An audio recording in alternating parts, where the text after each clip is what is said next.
melangkamkan ucapan penghargaan dan terima kasih kepada pihak Bahagian Pembangunan Sumber Manusia, HRD, Jabatan Pendaftar, UNPSA atas kesediaan jemputan ke atas saya pada hari ini bagi menyampaikan syarahan, atau saya anggap sesi ini sebagai satu sesi perkongsian ilmu lah. Bersempena dengan siri syarahan pentadbir Universiti Awam siri yang ke-7 2023, anjuran bersama Persatuan Pegawai Pentadbir dan Iktisad UNPSA, Majlis Persatuan Pentadbir Universiti Awam MASTI dan juga Jabatan Kuasa Sumber Manusia Universiti Awam, JKSMA. Jadi di kesempatan ini juga saya nak ambil kesempatan lah, sebabnya mengucapkan selamat Hari Pentadbir kepada seluruh pentadbir Universiti Awam yang telah kita sambut pada 20 Ogos baru-baru ini, 3 hari yang lalu, dan semoga para pentadbir terus gemilang, terbilang dan sohor di pesada global. Dan alhamdulillah pada kali ini saya telah dijemput untuk buat perkongsian berkenaan dengan tajuk kita memberi orang merasa. Jadi saya rasa mungkin ada di kalangan peserta yang mengikuti syarahan pada pagi ini yang mungkin bertanya-tanya lah apa sebenarnya tajuk ini kan, kita memberi orang merasa.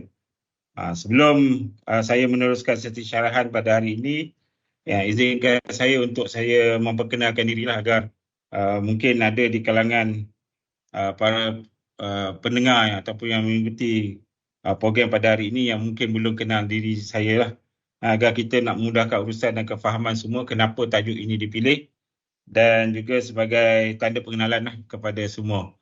Okey.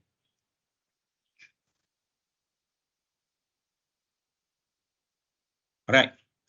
So tadi telah diperkenalkan oleh pengurusi majlis, nama saya yang sebenar adalah Muhammad Raizal Helmi bin Muhammad Rais. Namun saya ingat rakan-rakan di IPT ni semua dah mengenali saya sebagai Farouk lah. Farouk. Jadi nak kata nama Farouk ni sebenarnya dah lama lah. Dah lama sejak saya lepas zaman habis belajar dulu lah. Even masa belajar lagi dah menggunakan nama Farouk ni. Bukan tujuan saya nak memperkenalkan kenapa nama saya Farouk pada hari ini. Yang ni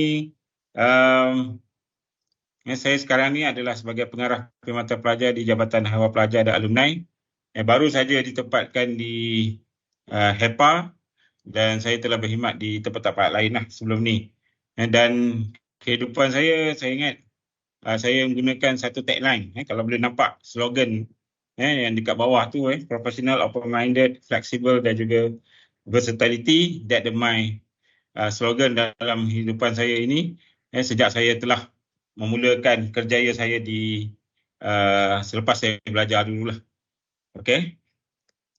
Dan di belah kiri sana adalah sedikit latar belakang tentang pendidikan saya, juga maklumat tentang apa yang telah saya perolehi selama ini. Okey, saya telah memberi perkhidmatan selama lebih kurang dalam 23 tahun. Alhamdulillah setakat ini dah 23 tahun, bermula di Pusat Pengurusan Pendidikan ataupun RMC di UTM Skudai. Selama 5 tahun di situ, dan seterusnya pada tahun 2005, masa tu UNPSA dikenali sebagai Kolej Universiti Kejuruteraan dan Teknologi Malaysia, KUKTEM. Saya telah ditempatkan bermula pada Julai 2005. Saya telah ditempatkan di KUKTEM pada masa itu di bawah Jabatan Pembangunan dan Pengusahaan JPPH. Dan selepas itu saya ditukarkan ke pejabat TNCA di bawah Jabatan Haiwan Akademik dan Antarabangsa. Dan setelah itu saya ke Jabatan Jaringan Industri dan Masyarakat. Dan sebelum saya di HEPA ni, saya telah bertugas di Bahagian Pembangunan Sumber Manusia, HRD Jabatan Pendaftar. Okay, dan baru saja pada Januari 2023 saya dipindahkan ke Pusat Perkhidmatan Pelajar JPA UNPSA. Jadi alhamdulillah selama 23 tahun ni, seperti yang telah dinyatakan oleh pengurusi tadi, saya terlibat secara langsung dalam aktiviti kesukarelawan. Jadi mungkin tajuk pada hari ini akan terkait kepada apa yang berkaitan dengan sukarelawan.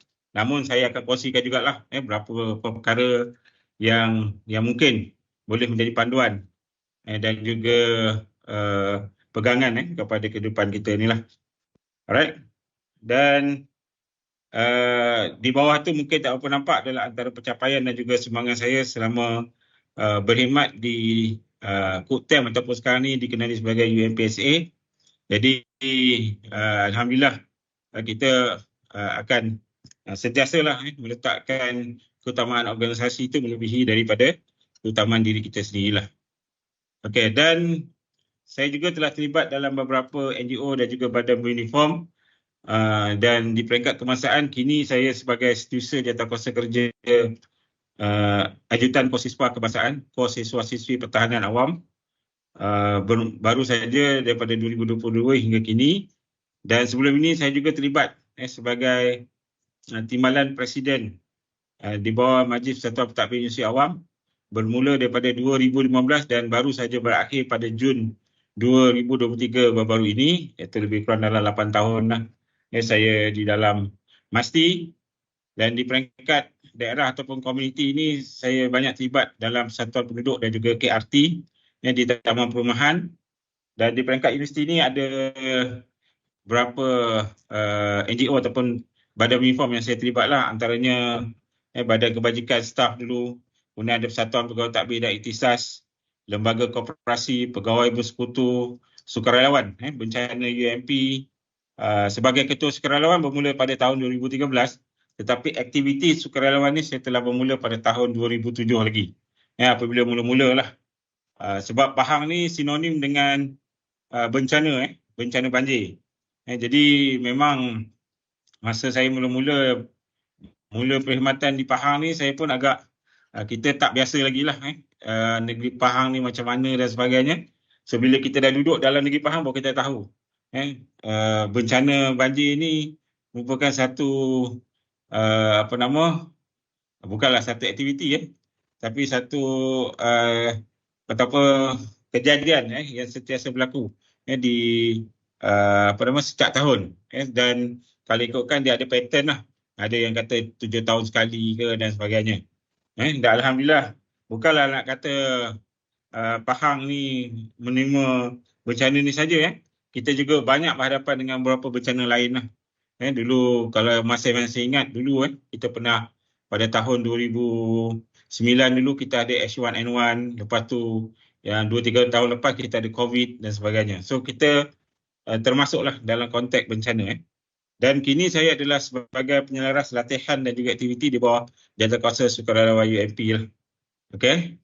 Dan Alhamdulillah dengan penglibatan saya di peringkat nasional dan juga universiti ini sebenarnya dapat memberi satu bentuk pendedahan lah kepada saya dalam kita berkecimpung dalam aktiviti-aktiviti yang telah digariskan. Okey. Jadi itu sedikit sebanyaklah latar belakang tentang diri saya. Tidak ada apa yang menarik sangat. Hanya sekadar untuk sebagai satu motivasi lah kepada semua untuk semua sebenarnya boleh terlibat. Boleh terlibat dalam aktiviti-aktiviti yang sedemikian. So saya juga Alhamdulillah pada tahun yang lalu ataupun pada tahun 2021 telah menerima anugerah personaliti masyarakat semasa Hari Kualiti dan sebenarnya adalah satu manifestasi penlibatan saya dalam aktiviti masyarakat. Sebelum ni saya ingat berdasarkan kepada info yang telah saya kongsikan dalam slide sebelum ini. So mungkin itulah antara sebab kenapa saya menerima anugerah inilah. Jadi saya ingat ini adalah satu rangsangan ataupun motivasi kepada semua bahawa kita semua ni sebenarnya boleh terlibat. Boleh terlibat dan terus menyumbang kepada organisasi, kepada negara, kepada diri kita sendiri, kepada orang lain dan sebagainya dalam pelbagai bentuk. Tidak semestinya dalam kerja kita saja. Di luar kerja dan sebagainya pun kita boleh terlibat. That's why saya lebih melihat kepada apa yang bila saya terlibat ni adalah kita menyumbang semula kepada masyarakat. Okay? Alright. So topik ataupun perkongsian pada hari ini saya akan lihat kepada beberapa perkara Pada hari ini insya-Allah saya akan berkongsi beberapa pandangan, beberapa pendapat, maklumat dan juga perkongsian yang mencakupi beberapa perkara berikutlah. Kalau kita lihat kat sini ada budaya dan masyarakat, kemudian macam mana yang dikatakan sebagai hidup untuk memberi. Hidup untuk memberi dan seterusnya berkaitan tentang konsep sukarelawan di peringkat UMPSA sendiri dan juga di peringkat-peringkat yang lain dan sebagainya, dan sebenarnya saya akan tutupkan dengan sedikit kesimpulan dan akhirnya nanti saya akan ambil kesempatan juga mungkin untuk membuka ruang bagi kalau ada sesi soal jawab dan sebagainya. Okey. So mungkin ada yang tertanya-tanya lah tadi di awal tadi tertanya-tanya kenapa tajuk ini dipilih. Sebenarnya kalau ikutkan asas kepada tajuk ni, saya ambil daripada sebuah pepatah Melayu lah yang berbunyi, orang berbudi kita berbahasa, orang memberi kita merasa. Itu adalah peribahasa ataupun satu pepatah Melayu yang semua kita sedia maklum. Biasa kita dengar lah, orang berbudi kita berbahasa, orang memberi kita merasa. Sebab dalam masyarakat kita sekarang ni kerajaan juga menekankan tentang semangat perpaduan dan sebagainya. Landscape masyarakat dan juga kehidupan kita masyarakat ni tidak lagi dikelompokkan mengikut ras atau bangsa. Bahkan kadang-kadang kita duduk di satu kawasan, kita akan duduk bercampur-campur dengan kaum yang lain dan sebagainya. Jadi bila peribahasa ini ataupun pepatah ini kita gunakan, kita lihat bahawa kadang-kadang kita sentiasalah memberi kepada jiran-jiran kita dan sebagainya. Mungkin kalau tengok gambar tu, ada yang berkongsi makanan untuk berbuka puasa dan sebagainya, berbentuk material. Yang kita nampak adalah dalam bentuk material. Tetapi yang sebenarnya yang lebih tersirat adalah perkara yang mungkin bukan berbentuk material. Yang kita katakan sebagai satu pemberian. Contohnya kita beri pertolongan, kita beri perkhidmatan dan sebagainya. Okey? Dan ini merupakan satu tanggungjawab sosial kita lah, kepada masyarakat apabila kita melihat kepada konteks kita perbuatan untuk kita berbahasa lah. Kalau kat sini ni, saya lihat topik kita pada hari ini, ini adalah kupasan dia. Dari segi peribahasa tadi, tiap-tiap pemberian orang hendaklah dibalas dengan pemberian, maknanya kita harus tahu berterima kasih. Kalau kita lihat kat sini dalam konteks pada hari ini, konsep berbudi dan berbahasa itu di samping memberi dan merasa lah, atau merasai itu, orang berbudi kita berbahasa itu bermaksud dia apa? Berbudi lebih merujuk pada berkelakuan baik, bersopan, baik hati. Berbahasa, istilahnya berbudi, lebih menghusuk pada mempunyai budi bahasa yang baik atau berbudi bahasa. So itu adalah yang dikatakan sebagai orang budi kita berbahasa. Dan orang memberi kita merasa juga adalah menyampaikan atau menyerahkan satu pemberian yang kita akan dapat menikmati atau mengecapi satu nikmat kepuasan daripada pemberian berkenaan. Okey. Dengan tajuk ataupun peribahasa ini saya telah gunakan dan kita tukarkan sedikit kepada dalam bentuk kita memberi orang merasa. Kita memberi orang merasa adalah saya lihat sebagai satu manifestasi lah, bagaimana diri kita ini perlu ada semangat dalam kehidupan kita ni untuk memberi supaya orang lain dapat merasainya lah. Dan tetapi ungkapan ini kita kena translatekan ataupun kita kena terjemahkan bagaimana bentuk tindakan yang kita lakukan dalam kehidupan. Okey? Mungkin agak satu metafora yang besar tentang tajuk ini, tetapi sebenarnya ianya mudah dipahami lah apabila mungkin nanti saya akan sharekan beberapa contoh dan sebagainya. Okey, saya ingat sesi saya pada pagi ini saya nak kongsikan ada satu video berkenaan dengan kaitan dengan tajuk kita pada hari ini. Kalau ada yang tak dapat mendengar ataupun ada yang tak dengar audio video ni, nanti mungkin boleh maklumkan.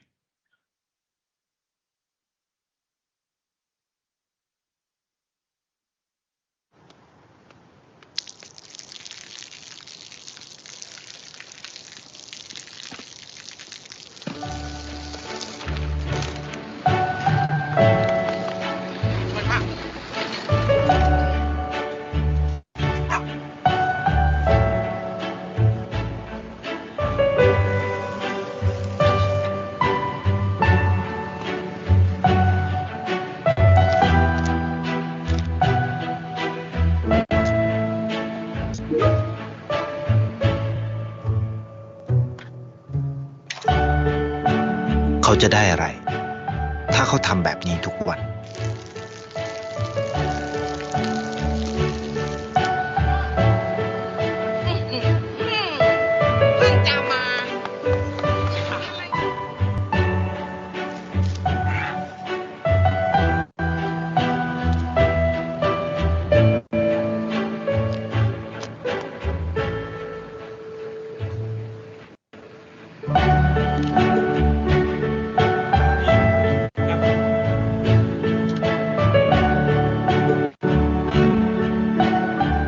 เขาจะไม่ได้อะไรเลย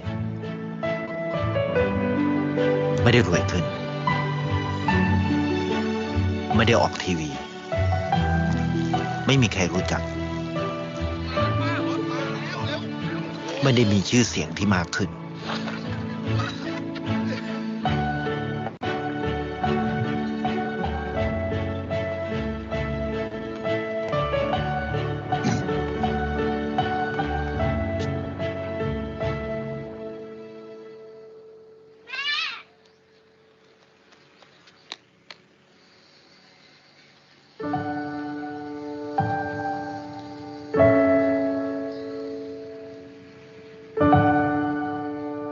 เพราะสิ่งที่เขาได้คือได้แค่ความรู้สึก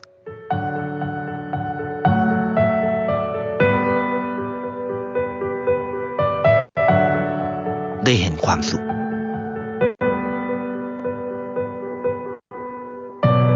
ได้เข้าใจ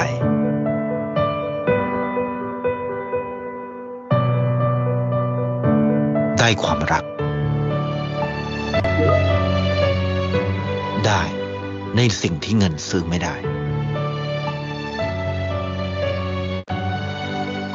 ได้โลกที่สวยงามกว่าเดิม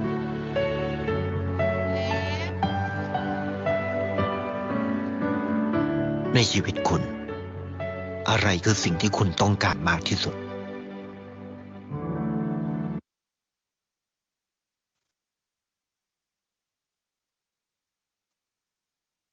Okey, itulah antara video yang saya rasa ada kaitan dengan apa yang akan saya kongsikan pada hari ini dan saya rasa itu adalah sesuatu yang video ni sangat memberi inspirasi lah kepada kita semua lah. Bagaimana orang tu tidaklah kata berduit tetapi dia sentiasa ingin nak membantu orang lah. Dia bantu alam sekitar, dia bantu binatang, dia bantu orang dan sebagainya. Jadi saya rasa itu adalah satu manifestasi bagaimana hidup untuk memberi itu orang lain yang merasa. Itu sebenarnya yang kita boleh lihatlah daripada video tersebut. Okey. So saya nak mulakan dengan perkongsian pada hari ini adalah tentang kehidupan kita berbudaya, hidup kita bermasyarakat. Kerana saya rasa ianya tak jauh, tak boleh larilah daripada kehidupan kita pada hari ini. Kalau kita lihat apa yang dikatakan sebagai budaya dan juga masyarakat itu, boleh kita lihat satu adat resam, pegangan, cara bertindak, cara berfikir, cara berkelakuan. Kalau kita lihat itu satu set kefahaman yang biasanya tidak bertulis yang dikongsi bersama dalam sebuah kumpulan dari segi tutur kata, perbuatan dan perasaan yang dikongsi bersama. Jadi itu adalah yang dikatakan sebagai satu budaya yang mana kita dalam hidup kita bermasyarakat ni bagaimana kita berfikir, bertindak, berkomunikasi, bekerja dalam kegiatan ekonomi, pendidikan, politik, perniagaan dan sebagainya. Manakala dalam masyarakat pula didefinisikan sebagai kumpulan manusia yang hidup bersama di satu tempat dengan aturan dan cara yang tertentu. Kalau kita lihat kat sini, hidup kita ni banyaklah terkait kepada kehidupan kita bermasyarakat. Ada orang yang hidup di dalam bandar. Ada orang yang duduk di kampung dan sebagainya. Ada orang yang duduk di pinggir bandar. Mungkin berbeza dengan kehidupan cara berfikir, cara bertindak dan sebagainya di tempat yang lain. Itu adalah satu norma lah. Keseluruhan cara kita hidup. Dia terkait kepada keliling kita ataupun suasana perkeliling kita. Kalau kadang-kadang kita lihat sekarang ni orang yang duduk di bandar, di rumah-rumah, apartmen dan sebagainya, kadang-kadang dia tak kenal pun Jiran sebelah dia siapa, atas bawah tu semua dia tak kenal. Apa yang dia tahu, dia keluar pergi kerja dan sebenarnya dia balik. Jadi saya rasa itu adalah satu kerugian lah. Even kalau kita duduk di taman perumahan pun, budaya-budaya ataupun hidup masyarakat tu hendaklah digunakan lah. Tidaklah kita hanya duduk di dalam satu taman itu, kita just buat hal kita saja. Jiran sebelah kita tak kenal, jiran belakang kita tak kenal dan sebagainya adalah satu kerugian lah kepada kita. That's why kerajaan pada hari ini dia menggarap tentang perpaduan yang memperlihatkan bagaimana satu bangsa ini tanpa mengira kepelbagaian etnik dan sebagainya, kita semua hendaklah berada dalam satu suasana kehidupan dalam yang berbentuk perpaduan. Jadi inilah kekuatan negara kita, mempunyai modal insan, semua manusia yang bukan saja ada bangsa yang kuat dari segi hidup bermasyarakat, tapi juga ada juga kemahiran dalam perkara-perkara yang lain lah. Jadi itulah antara kenapa budaya dan masyarakat ni sangat penting. Kalau dalam kehidupan kita ni kita tahu, budaya ni macam-macam. Ada dalam masyarakat Cina, Melayu, India, masyarakat orang asli dan sebagainya. Dan kita ada adat-adat tertentu. Dari segi keagamaan, perayaan, sehinggalah upacara kematian, perubatan dan sebagainya. Ia sangat berbeza. Kalau kita lihat kaum Melayu dengan cara adat dan tertentunya, kaum Cina pun sama, India pun sama dan sebagainya. Tetapi di Malaysia ni saya rasa dia sangat unik sebabnya kita akan dilihat ataupun kita memperlihatkan semangat perpaduan itu adalah apabila kita dalam suasana kita bersukan. Kalau kita lihat beberapa siri sebelum ini, contohnya pertandingan badminton lah. Kita tak melihat isu kaitan dengan kaum itu sebagai satu barrier ataupun halangan. Sebab ini kita lihat mereka memperjuangkan ataupun bawa nama negara. That's why kita boleh duduk bersama dengan semua masyarakat, bersama-sama menyokong atlet kita untuk berjaya, terutama macam pertandingan badminton tadilah, sebagai yang saya sebut tadi. Jadi saya rasa itu adalah suatu yang sangat signifikan untuk kita kaitkan tentang kehidupan kita bila kita hidup dalam masyarakat. Dalam kerja kita sekarang, this is persepsi lah. Saya rasa saya banyak kali juga share slide ni kepada semua dan sehingga kini isu tentang perkhidmatan awam masih lagi dibangkitkan. Kalau ikutkan dari segi penyampaian perkhidmatan sektor awam, kalau kita lihatlah, boleh tengok beberapa akhbar sebelum pilihan raya negeri dulu, ada yang mengaitkan tentang contohnya tidak cekap, lambat, tidak mesra, kaunter ditutup, dan sebagainya. Dan ini adalah satu keadaan yang kita menyebabkan keyakinan rakyat itu lunturlah. Jadi dia memberi contoh-contoh yang tidak baik.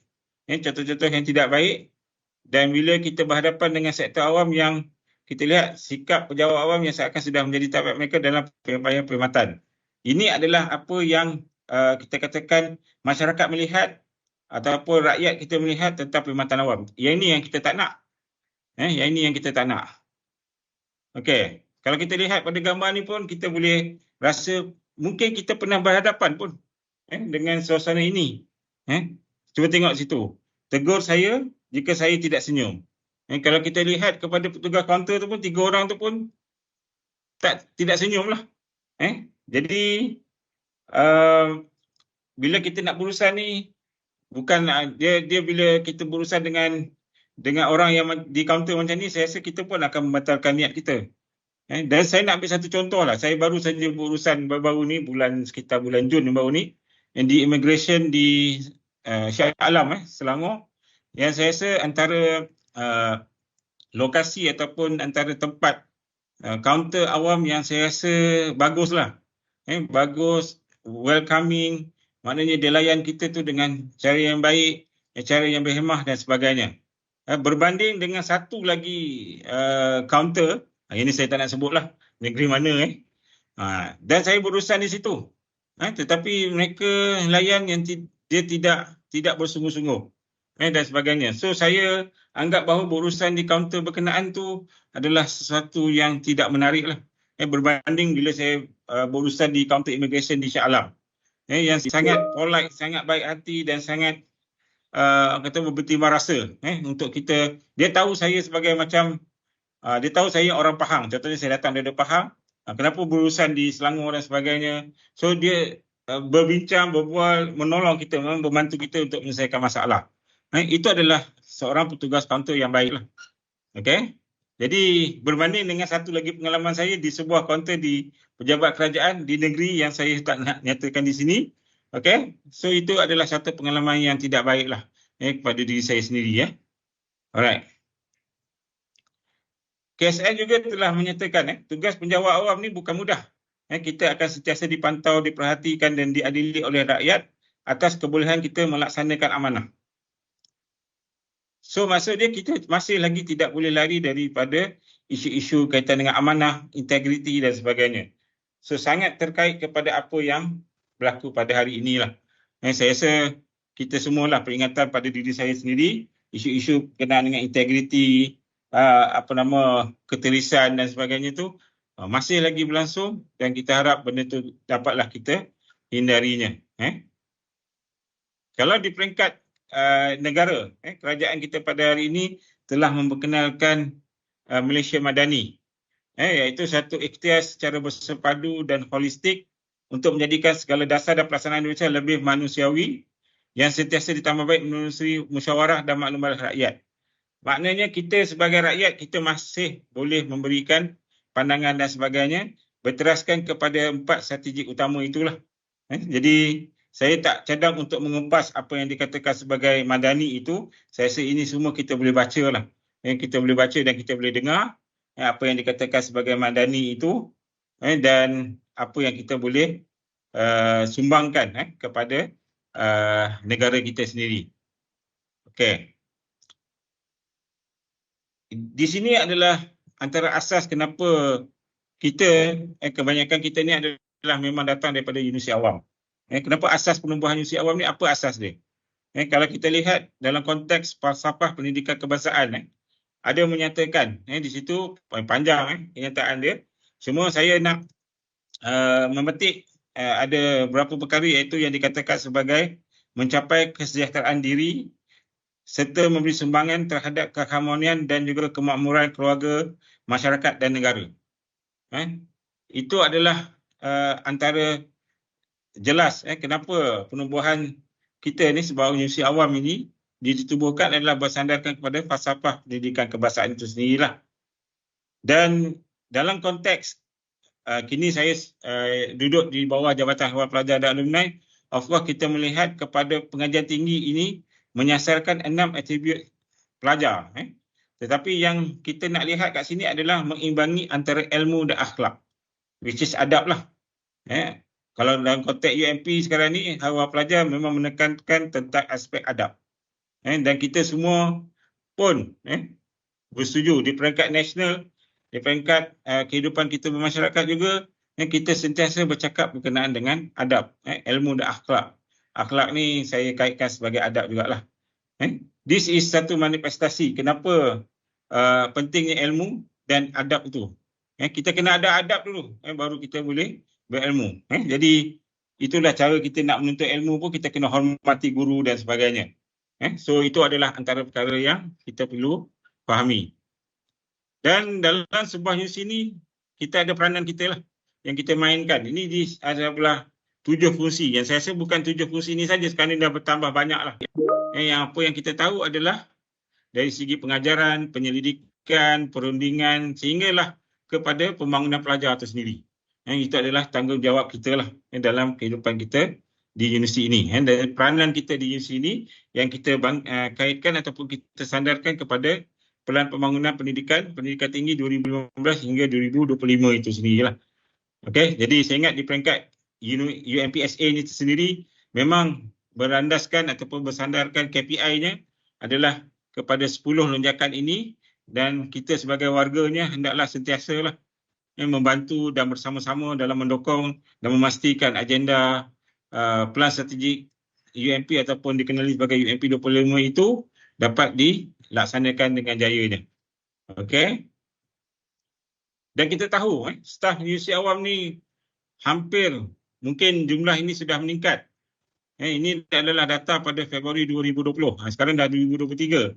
Mungkin data ni hampir kepada 100,000 orang dah. Warga di Indonesia awam ni.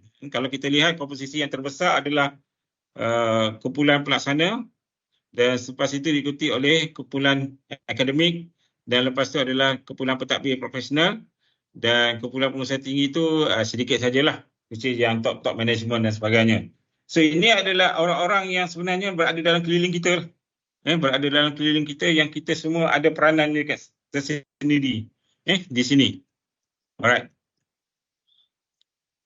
Dan kita tak boleh lari apabila kita berada dalam sebuah organisasi. Ini adalah apa yang kita katakan sebagai budaya berprestasi tinggi, iaitu satu bentuk tingkah laku ataupun amalan budaya berfikir dan juga merangsang perubahan positif bagi memberi impak yang bernilai tinggi dan terhadap prestasi ataupun produktiviti. Okey. Jadi saya nak kaitkan tadi di peringkat nasional, negara memerlukan modal insan yang macam mana, dan kita sebagai rakyatnya ataupun kita sebagai individu dalam sebuah organisasi ini hendaklah sentiasa mengamalkan budaya berprestasi tinggi. Saya tak kaitkan tentang kerja ni saja. Kita kena lihat budaya berprestasi tinggi ini adalah, kalau kita lihat sini adalah yang memberi impak bernilai tinggi. Maksud dia kita boleh menyumbang bukan saja dalam organisasi tapi juga masyarakat keliling kita ni, kepada orang lain dan sebagainya. Itu yang sebenarnya yang saya nak kaitkan di sinilah. Bukan kita lihat dalam konteks kerja kita saja, tapi kita kena lihat juga dalam aspek yang lebih luas lagi, dalam kita hidup dalam masyarakat dan sebagainya. Okey. This is budaya kerja yang kita tak ingin lihat. Saya rasa ramailah pernah tengok gambar ni. Bagaimana apabila seseorang datang, kita biasalah universiti kita sentiasa dilawati, di benchmark oleh pihak-pihak lain dan sebagainya. Jadi kita tunjuklah, this is our carta organisasi, bla bla bla. Tapi di sebaliknya, di belakangnya sesuatu yang tidak baik berlaku. Antaranya contohnya gambar yang belah kiri bawah tu, tikam belakang, tidur ataupun mungkin tidak produktif, mungkin bergaduh, bertelingkah dan sebagainya. Yang atas tu bergosip, membawang dan sebagainya. Okey. Kemudian yang hanya buat hal dia sendiri saja, nak mencapai sesuatu tu sendiri saja. Yang sebelah kanan sekali tu, yang kita boleh nampak tu, banyak istilah tu, pecah keting lah, ataupun nak menjatuhkan orang lain dan sebagainya. Which is dia tak translate dengan apa yang mungkin ketua kita ataupun bos kita ni menyatakan tentang organisasi kita yang berstruktur dan sebagainya. This is budaya kerja yang tak ingin kita lihat lah. Okay? This is something yang saya rasa perlu kita hindari.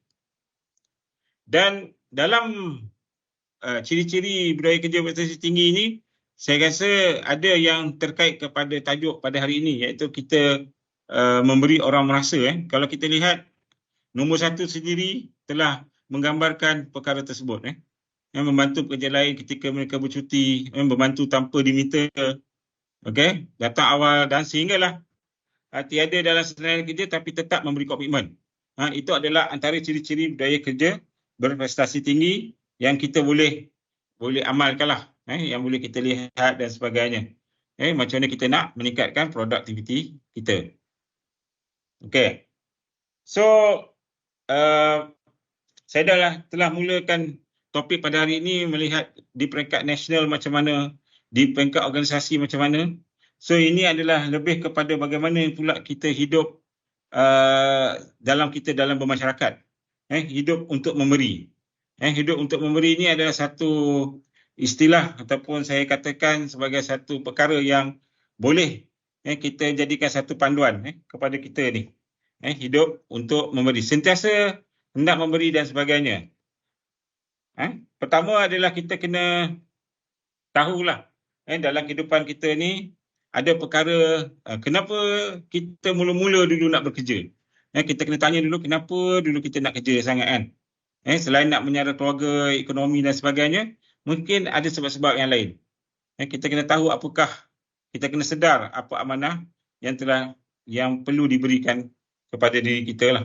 Kita kena dapat masa kita mula-mula nak masuk kerja dulu. Macam saya, tadi saya dah sebut, saya telah mula berkhidmat tahun 2000 lagi. katalah kalau dikira saya di Kutem tahun Julai 2005. Masa saya mula-mula kerja kat Kutem dulu, apa niat kita? Of course, lalu kita akan cakap kita akan menyumbang kepada organisasi, tak kira masa dan sebagainya. Jadi sekarang ni macam mana?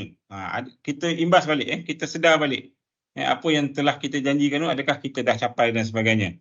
Kita kena kenal asal usul kita. Kita kena tahu dulu kita macam mana, sekarang kita macam mana. So, barulah kita boleh tahu macam mana apa yang kita sepatutnya buat untuk masa akan datang. Manfaatkan ilmu. Apabila kita berada di sebuah institusi ilmu seperti universiti ini, saya rasa kita kena manfaatkan ilmu. Banyak sangat ilmu. Saya tak nafikan banyak sangat ilmu yang boleh kita perolehi. Bukan sahaja ilmu yang berkaitan dengan akademik, maksud dia dari segi program dan sebagainya, tapi perkara-perkara yang lain yang kita boleh belajar. Dan akhirnya bukanlah kita buat sesuatu itu adalah untuk kita membangga diri, tapi lebih kata kita nak merendah diri kita. Kita sedar balik kepada amanah kita balik tadi, kita sedar kepada kita kena tahu asal usul kita dan sebagainya. So itulah yang akan membantu kita dalam kita hidup di dalam organisasi. Dalam kehidupan kita untuk memberi, kita kena melihat kepada 3 perkara, iaitu fikir apa nak beri, bukan apa nak dapat. Ini satu yang saya fikir ianya satu yang besarlah untuk kita fikirkan bersama. Apa nak beri bukan apa nak dapat. Kemudian nak manfaatkan kepada orang lain lebih daripada diri kita sendiri. Melebihi organisasi, melebihi diri kita sendiri dan lebihkan orang lain daripada diri kita sendiri. Tadi kita dah lebihkan dan kita manfaatkan. Tetapi bukanlah bererti kalau katakan kita ni seorang yang memang ada masalah kesihatan dan sebagainya, so kita masih lagi nak orang kata apa, diri kita ni kita masih lagi nak utamakan organisasi dan sebagainya. Sebab kita kena utamakan diri kita juga. Kita kena tahu juga apa yang kita nak dan sebagainya. That's why dia ada wujud kepada keseimbangan. Saya nak katakan keseimbangan tu adalah penting untuk supaya kita tidak terlalu taksub dan sebagainya kepada satu perkara. Jadi dalam kehidupan ataupun dalam konteks apa yang kita bicarakan pada hari ini adalah lebih kepada saya berkongsi tentang bagaimana hidup untuk memberi itu dapat memandu kita dalam kehidupan. Sebab kita kena sedar masyarakat memerlukan ataupun orang luar ingin mendapatkan sesuatu daripada kita. Dia nak kita ni mesra, kita kena memahami, kita kena adil, kita kena wujudkan pilihan dan juga alternatif. Dan kita kena terlibat dengan mereka dan juga mereka perlukan maklumat. Ini adalah apabila kita bekerja ni, inilah sebenarnya kita kena tahu siapa stakeholder kita, siapa pemegang taruh kita. Kalau macam konteks saya di Haiwan Pelajar sekarang ni, of course, pemegang taruh saya ataupun stakeholder adalah pelajar. So pelajar nak seorang ataupun individu yang mesra, individu yang memahami mereka, yang bertindak adil, yang orang kata apa, ada flexibility, kemudian terlibat dengan mereka dan juga mereka memerlukan maklumat dari masa ke masa. Dia ada kehendak kita semua lah. Termasuklah diri kita sendiri. Kita perlukan maklumat ni juga. Sebab kita kena lihat kita ni pun sebahagian daripada masyarakat. Ini jugalah kehendak kita apabila kita berada di negara ini kan. So dia sebenarnya kita lihat dalam kehidupan kita ni sama je. Orang lain nak, kita pun nak dan sebagainya. Alright. Saya nak kongsikan satu lagi video. So mungkin video ini akan menggambarkan bagaimana tadi hidup kita memberi tadi, dan kemudian bagaimana satu yang kita berikan ni dia akan menjadikan sesuatu yang kata impak kepada orang-orang yang lain. That's why saya bagi tajuk video ini, buat baik dibalas baik lah. Jadi video ni agak panjang sedikit, so bolehlah sama-sama kita menghayati video ni.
Okey, itulah sedikit perkongsian tentang video.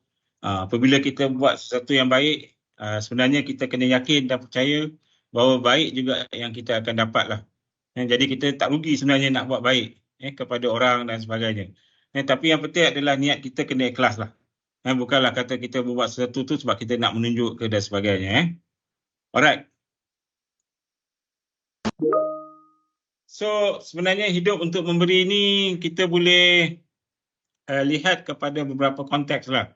Dalam konteks fizikal, emosi, kewangan, intelektual dan juga kerohanian. Saya secara ringkas saya nak kupas lah sedikit ringkas tentang fizikal tu apa, emosi tu apa dan sebagainya. Dan sebenarnya antara sedar atau tidak sedar kita sebenarnya dah melakukan pun. Kita dah telah memberikan pun selama ini dalam kehidupan kita. Tapi mungkin kita tidak sedar secara langsung. Okey? Apa yang dikatakan sebagai hidup untuk memberi dalam konteks fizikal. Kalau kita lihat kat sini kita tahu setiap daripada kita ni hidup berbeza-beza lah. Ada orang yang yang kuat, ada orang yang lemah dan sebagainya. So kita kena ada murah hati. Kita kena ada murah hati, tapi kita kena ada murah fizikal. Murah fizikal ni maknanya kalau bahasa mudahnya adalah ringan tulang lah. Ringan tulang dan sebagainya. Dan kalaulah contohnya kalau kita di pejabat, contohnya ada aktiviti gotong royong. Kita banyaklah kalau di UMP ni, biasa UMPSA, biasa kita ada gotong royong untuk 5S dan sebagainya. So kita ringan kalah tulang kita untuk membantu. Sebabnya pada saya lah, tak rugi pun. Tak rugi pun untuk kita membantu orang. Kita sihat dan bertenaga ni kita bantulah. Jadi kalau contohnya saya lihat bila pelibatan saya dalam sukarelawan terutamanya masa bencana, kita kena tahulah apa kekuatan yang kita ada. Kalau kita tak boleh nak angkat benda-benda berat, kita mungkin bantu. Kita bantu, kita bercakap dengan tuan rumah ke, kita bagi kata-kata perangsang dan sebagainya. So sekurang-kurangnya kita membantu. Kita kena ada bantu dan sebagainya. Tapi dalam konteks ini adalah fizikal lah. Murah fizikal bersamaan dengan murah hati. Itu antara yang pertama tentang hidup kita memberi dalam bentuk yang fizikal. Sebaik-baik manusia adalah mereka yang memberi manfaat kepada orang lain. Kita kena lihat, saya selalu berkata kepada staf, dulu kita kena jadikan diri kita ni seorang staf yang beraset ataupun seorang staf yang merupakan aset kepada orang lain. Bukan kita ni menjadi liability kepada orang lain. Sebenarnya itu adalah sesuatu yang kita katakan manusia yang memberi manfaat kepada orang lain. Kita tak nak kehadiran kita ni orang suka ke orang tak suka dan sebagainya. Biarlah orang suka kita hadir, pejabat hari-hari dan sebagainya, dan juga merasa satu kehilangan kalau kita tidak ada di pejabat dan sebagainya. Alright, itu satu contoh. Yang kedua tentang hidup untuk memberi, tentang emosi. Kita tahu manusia ni penuh dengan kasih sayang, tapi kita tahu kasih sayang ni ada diri kita sendiri pun kadang-kadang tak cukup dan sebagainya. Saya tak nak ulas banyak sangat pasal kasih sayang ni. Sebab banyaklah isu-isu berbangkit dalam masa terdekat baru-baru ni kan. Tetapi apa yang saya nak sentuh kat sini adalah dalam konteks kita manusia dan kasih sayang ini, kasih kita atau sayang kita yang pertama adalah kepada Allah SWT. Itu adalah yang penting untuk kita kepada Allah, kepada Tuhan kita lah. Yang kedua adalah kasih atau sayang kita kepada diri kita sendiri. Kita kena jaga diri kita ni juga lah. Tahu kita mampu kita macam mana, so kita buatlah apa yang kita mampu. Kalau kita tak sayang diri sendiri, kita tak boleh nak sayang kepada orang yang lain. Dan seterusnya adalah sayang kepada orang-orang yang di sekeliling kita dan sebagainya lah. Dalam konteks ini kita kena lihat kepada seorang yang mungkin dia tak sayang kepada Allah, mereka tak sayang diri sendiri. Sebab bila kita tak sayang Allah, maka secara automatik harga diri kita akan merasa kita rendah dan kita akan benci diri kita sendiri. That's why kita kena sayangi diri kita sendiri. Kita kena redha dengan keadaan diri kita sendiri. Okay? Kadang-kadang kita boleh juga, orang kata apa, dalam konteks kita hidup bermasyarakat ini, boleh juga kita sebagai penasihat memberi, orang kata apa, boleh memberikan gembira kepada orang lain. Kita kena lihat memberi lebih gembira daripada kita menerima. Sayangi diri sendiri untuk sayangi orang lain. Kita kena rasa kita ni hendak memberi lebih kepada orang lain. Contoh kalau katakan kita hari ni birthday kita lah. Kita birthday kita, sebenarnya bila kita memberi hadiah, sebenarnya orang yang memberi hadiah gembira ke ataupun orang yang menerima hadiah gembira? Itu kita kena lihat lah, mana yang lebih gembira. Tentulah orang yang lebih gembira itu adalah orang yang menerima hadiah. Itu yang sebenarnya mereka nak kan. Jadi kita nak lihat kat sini, this is something yang emosi kita sekarang ni banyaklah terkait ke pasal kesihatan mental dan sebagainya, kerana mereka ni mungkin kurang mendapat kasih sayang dan sebagainya. Alright. Jangan membenci sesiapa, kebencian itu akan kembali kepada kita sesuatu hari nanti. Sayangilah orang lain, kasih sayang juga akan kembali kepada diri kita sendiri. Itu peringatan kepada diri kita semualah. Siapa kasih sayang, kita bukan tidak rasa gembira lah. Bahkan kita rasa merugikan lah. Kalau kita tidak meletakkan kegembiraan ataupun diri kita sendiri lah. Okey, seterusnya hidup untuk memberi dari konteks kewangan. Saya rasa kita semua ini memang tak larilah daripada hidup kita memberi dalam aspek kewangan. Kewangan ni kalau kita boleh lihat kat sini adalah bagaimana kita tidak kedekut, tidak berkira, kita tahu diri kita ni ataupun duit kita ni ada bahagian untuk orang lain. Kita boleh sedekah, kita boleh menyumbang dan sebagainya, dan juga membantu orang lain keluar daripada masalah mereka. Dan kita faham apabila kita memberi, hakikatnya orang yang kita memberi ni, kita sendiri kita faham dia adalah sebagai satu saham kepada di akhirat nanti. Dan kalau kita lihat dalam konteks tokoh-tokoh yang berjaya pun sebenarnya banyak menyumbang. Saya agak terkesan juga dalam kes yang pada minggu lepas berlaku kes kapal yang terhempas tu, salah seorang daripada mangsa yang terlibat yang meninggal dunia itu adalah yang Adun Pelangai. Saya mendengar anak dia sebut sendiri, dia kata ayah dia adalah seorang yang berderma, pemurah dan sebagainya, which is bila kita lihat latar belakang keluarga dia pun kita boleh mengakuinya seorang yang sebegitu. So dia ada berkemampuan dari segi kewangan dan sebagainya, so membantu orang lain untuk memudahkan kerja orang lain keluar daripada masalah mereka. Dan dalam Islam ni kalau kita lihat dalam konteks ini adalah dalam kita memberi zakat dan sebagainya lah. So sebenarnya keinginan untuk memberi ini juga merupakan dorongan yang kuat untuk kita berusaha untuk mencari rezeki. So cubalah kita tanam hari-hari, kita nak menyumbang dan sebagainya. Sebab Allah dah kata dah, bila Allah beri kelebihan harta dan rezeki, ia bukan kita mewah berbelanja, tapi untuk kita lebih memberi. Itu yang sebenarnya lah peringatan ni untuk diri saya sendirilah. Kita kalau tak boleh nak bagi banyak, bagi sedikit. At least kita kena ada rasa untuk memberi. Okay.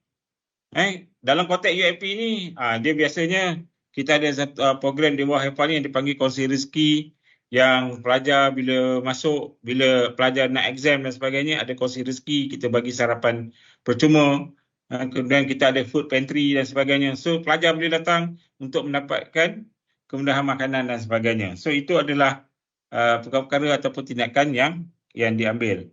Jadi kita teruslah memberi semangat. Dalam konteks UMPSA, banyak platform sebenarnya untuk menyumbang ni. Melalui yayasan ada, melalui masjid ada, melalui pelbagai medium sebenarnya untuk menyumbang. Okay, sedekah perlu ikhlas, rezeki datang dalam berbagai bentuk, mungkin tak kaya tapi badan sihat. Tadi saya pun dah sebut tadi, mungkin tak kaya tapi anak cemerlang dan perasaan, mungkin tak kaya tapi hati sentiasa tenang. Jadi inilah satu kelebihan apabila seseorang itu bersedekah. Okey. Dan semakin banyak memberi, sebenarnya semakin banyaklah yang menerimanya. Jadi semangat yang kita berikan ni sebenarnya akan ada orang lain yang akan menerima manfaat ni. Itu kita kena sedar. Bukanlah kata apabila satu perkara itu diberikan hanya pihak-pihak tertentu saja yang menerima manfaat. Okey. Alright.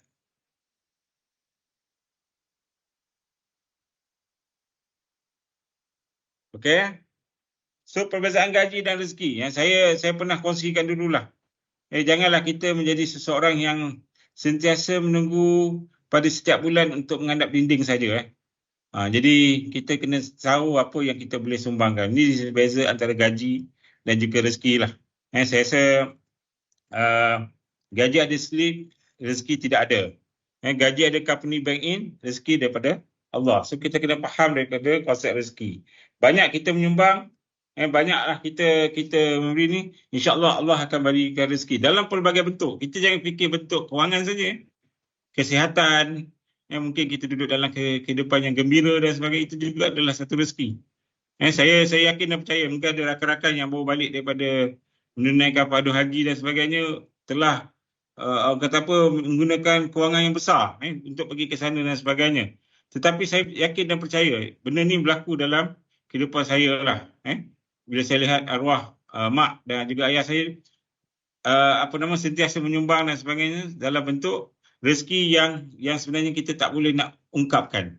Itu satu yang sebenarnya di sebalik hanya Allah saja yang maha mengetahui lah. Okey. Dan seterusnya adalah hidup untuk memberi dalam konteks intelektual. Murah hati kita ni pada ilmu. So macam mana ilmu yang kita nak gunakan ni boleh memberi perubahan kepada orang yang lain. Pelbagai bentuk yang kita boleh buat kan.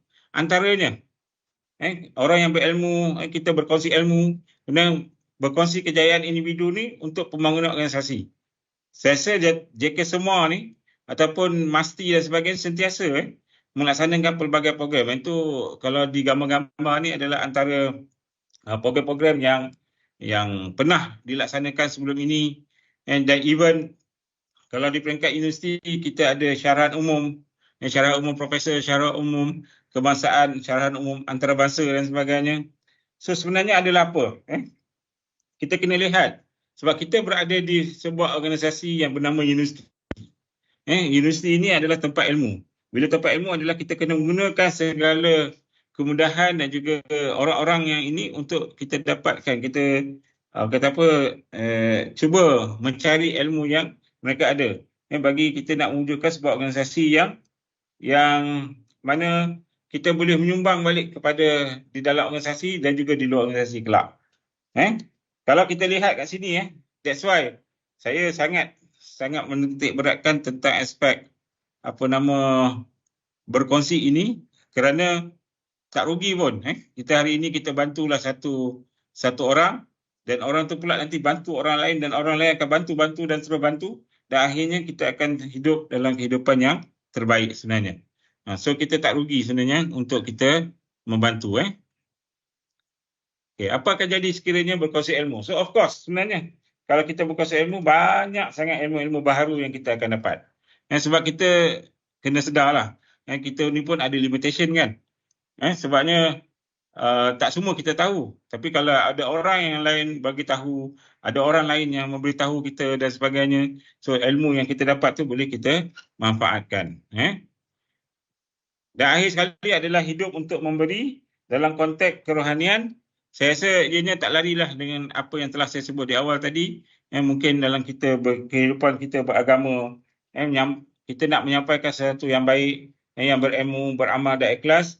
Dan seterusnya adalah untuk pembangunan ummah dan juga membangunkan masyarakat. Kalau boleh nampak ada tulisan kecil di bawah tu, rezeki bukan hanya bentuk material, tetapi tenaga, doa, ilmu, kata-kata yang baik, pimpinan, senyuman, malah pandangan yang baik juga termasuk sebagai rezeki. Jadi itulah sebenarnya yang menjadikan diri kita ini banyak perkara yang kita boleh kontak kita nak memberi ni dalam pelbagai bentuk. Tadi antaranya dari segi fizikal, emosi, intelek, kewangan, dari segi kerohanian dan sebagainya. Okey? Imam Ghazali ada menyatakan kita ada 4 jenis manusia. So orang yang tahu dan dia tahu bahawa dia tahu, itulah orang yang berilmu. Maka ikutilah mereka.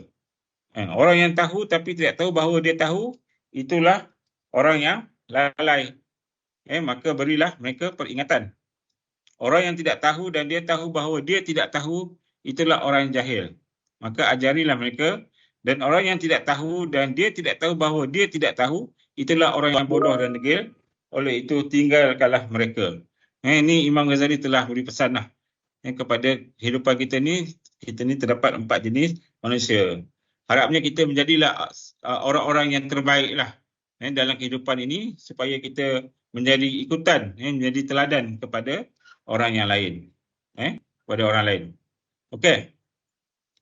This is something yang saya nak kongsikan apa yang kami lakukan di peringkat UMPSA berkenaan dengan dalam konteks hidup untuk memberi ini, saya ambil satu pendekatan iaitu konsep sukarelawan.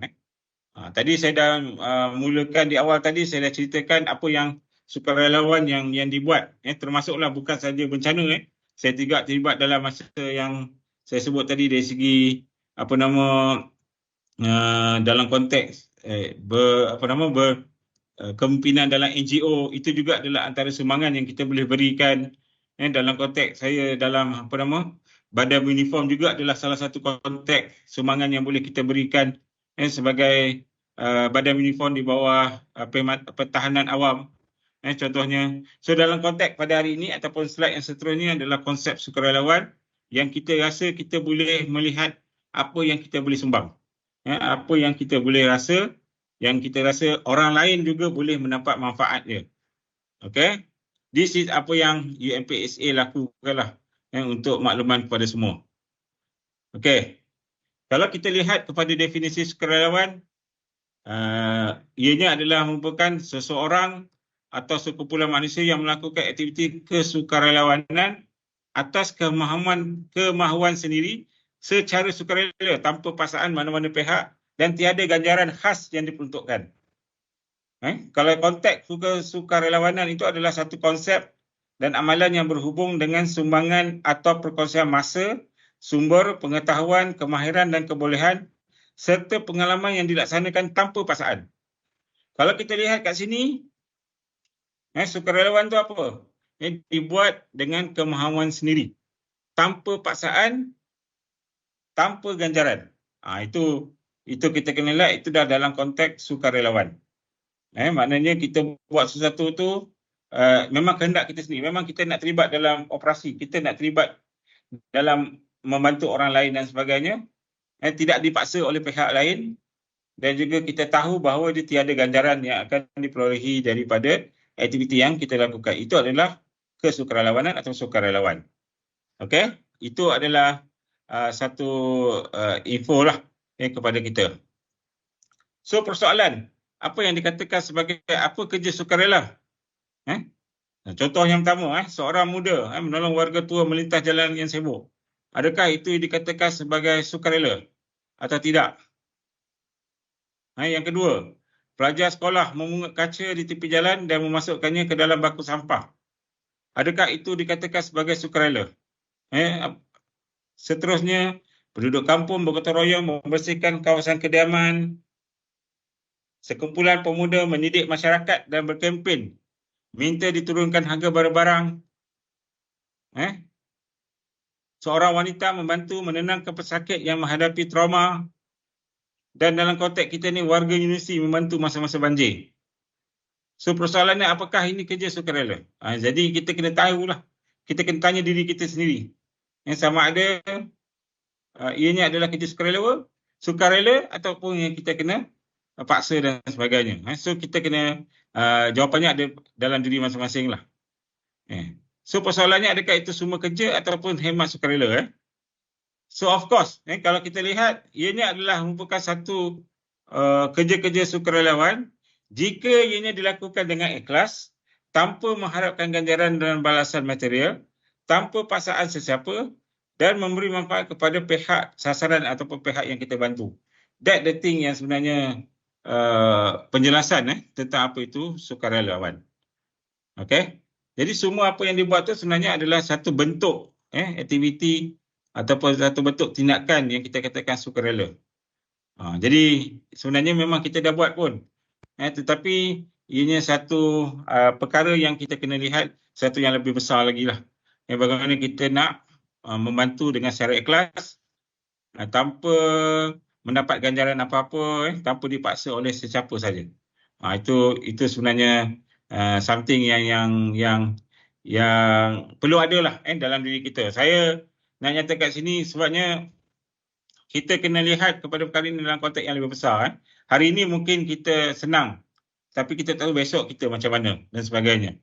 Hari ini mungkin orang lain yang berhadapan dengan bencana, tapi kita tak tahu apa yang akan berlaku pada masa akan datang. So kita kena lihatlah hidup kita ni seperti roda kan. Sejak kita ada di atas, kita ada di bawah. Okay? So dalam konteks UMPSA ni, sememangnya kita dah bergerak ke arah sukarelawan ini dalam pelbagai bentuk lah. Kita ada sukarelawan di peringkat staff, di peringkat PTJ, kemudian peringkat kumpulan pelajar. Kita ada di peringkat persatuan-persatuan, di peringkat kelab-kelab, peringkat luar dan sebagainya. So ini adalah dalam konteks kerangka sukarelawan yang pernah kita laksanakan sebelum ini. Cuma dengan situasi semasa, kita telah menambah baik perkara ini, di mana this is kerangka sukarelawan UMPSA yang telah dikemas kini, yang sekarang ini di bawah kerangka Jawatankuasa Sukarelawan, berpandukan ataupun bersandarkan kepada peringkat agenda nasional. Kita ada ESG, kita ada SDG, kita ada Malaysia Madani sekarang ni, KPT Prihatin. Maka UMP SA bergerak berteraskan kepada ilmu, amal dan juga impak untuk aspirasi UMP SA sendiri adalah bersandarkan kepada slogan kita, teknologi untuk masyarakat. Okey, so kena tahu apakah tujuan kita, matlamat kita. Bagaimana operasi dan juga gerak kerja itu dilaksanakan. Apakah bentuk latihan dan juga pengiktirafan yang boleh difikirkan ataupun diberikan. Apakah support system ataupun pembudayaan untuk memastikan aktiviti sukarelawan ini sentiasa subur dalam kalangan warga kita. Dan kita meletakkan foundation kita itu adalah nilai trust UMPSA itu sendiri. Okay, this is kerangka sukarelawan UMPSA yang sedang kita bergerak sekarang lah. Okay. Dan berdasarkan kepada elemen kerangka kerja ini, maka apa yang dikatakan ilmu itu adalah kita tahu dalam organisasi kita ni kita ada orang yang mahir atau pakar dalam teknologi, orang yang mahir yang boleh menyampaikan sesuatu, yang boleh memberi latihan, yang mempunyai kepakaran tertentu, maka ilmu itu dapat digarap menerusi amalan melalui aktiviti yang kita laksanakan seperti CSR, usaha-sama industri, agensi dengan masyarakat, dan juga ada signature program yang kita laksanakan. Saya rasa di peringkat nasional, di peringkat kementerian sendiri pun, bagaimana kepakaran ataupun penyelidikan yang dijalankan oleh universiti ini boleh memberi manfaat kepada masyarakat keliling. Dia ada amal yang kita rangkakan. Dan akhirnya adalah memberi impak. Impak bukan saja kepada pihak UMPSA, tapi juga kepada alumni, masyarakat, komuniti dan juga di peringkat antarabangsa. Okay, that the element dalam kerangka kerja tadi menetapkan ilmu, amal dan juga impak tadilah sebagai kerangkanya. Okay, dan tadi juga saya telah menyentuh berkenaan dengan SDG, matlamat pembangunan realisasi, dan juga dari segi ESG, Environmental, Social and Governance. So kita menggunakan ataupun bersandarkan kepada 17 SDG dan juga ESG ni, 3 ESG ni untuk kita merangkak setiap aktiviti sukarelawan. Ada yang mungkin kita laksanakan program-program tertentu tu adalah untuk apa? Untuk mungkin agenda berkaitan dengan quality education contohnya. Untuk SDG yang keempat, mungkin yang berkaitan dengan kehidupan ataupun masyarakat yang perlu dibantu, yang untuk mengatasi kemiskinan dan sebagainya. So itu juga adalah antara komponen-komponen SDG dan juga ESG yang menjadi asas kepada pembentukan ataupun perancangan pelaksanaan program-program sukarelawan di UMP ini. Dan kalau di peringkat nasional sendiri, kita lihat Wawasan Kemakmuran Bersama 2030 itu juga telah menyatakan tentang keiltizam dan juga keazaman Malaysia lah dalam membentuk sebuah negara yang membangun secara mampan. Dan dari konteks Malaysia Madani pun tadi saya telah sentuh di awal tadi, Dan dalam rangka tindakan blueprint Perpaduan Negara juga menyatakan bahawa menggalakkan perlibatan masyarakat dalam aktiviti kesukarelawan agar semangat sukarelawan dipupuk dan dibudayakan dalam kalangan masyarakat di pelbagai peringkat. So di peringkat kementerian sendiri pula ada dilihat peka kepada kepulauan semasa bertanggungjawab dan amanah serta mengembalikan semula keyakinan rakyat. So itu adalah di peringkat nasional. So kita memastikan apa yang agenda ataupun aktiviti sukarelawan yang dijalankan adalah berpandukan kepada agenda nasional ini juga. Dan disambut oleh pihak UNPSA dalam bentuk kerangka tadilah. Dan ini adalah antara skop komponen sukarelawan yang tadi pun saya ada sebut tadi.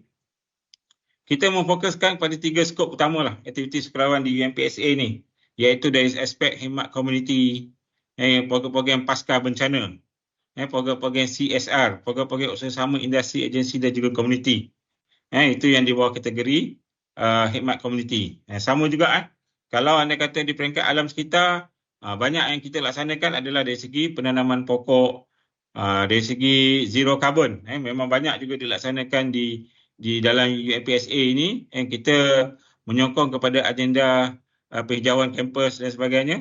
Dan dalam aspek sosial, program sukarelawan kita menjurus kepada aspek pendidikan, pelaksanaan seminar, forum, kolokium dan juga lawatan. Berdasarkan kepada komponen sukarelawan kita tadi, alumni, industri, anak syarikat, badan-badan bukan kerajaan dan juga komuniti UNPSA tersendiri, pelajar dan juga staf lah. This is something yang kita semua lah, kita semua ni terlibat secara langsung. Okey. Dan ini adalah kerangka yang saya rasa dia dikembangkan daripada yang di awal tadi, yang kita melihat kepada matlamat ilmu, amal dan impak itu, bagaimana ilmu itu menjadi satu wadah community based learning bagi menghasilkan graduan yang holistik dan seimbang, dan seterusnya amal itu adalah memupuk dan mudayakan semangat keseluruhan di kalangan warga, dan impak itu adalah membantu dalam meningkatkan kesejahteraan hidup masyarakat dan mitigasi risiko bencana. Okey, dan kita sesuaikan dengan SDG dan juga ESG, environmental, social dan juga governance tersendirilah.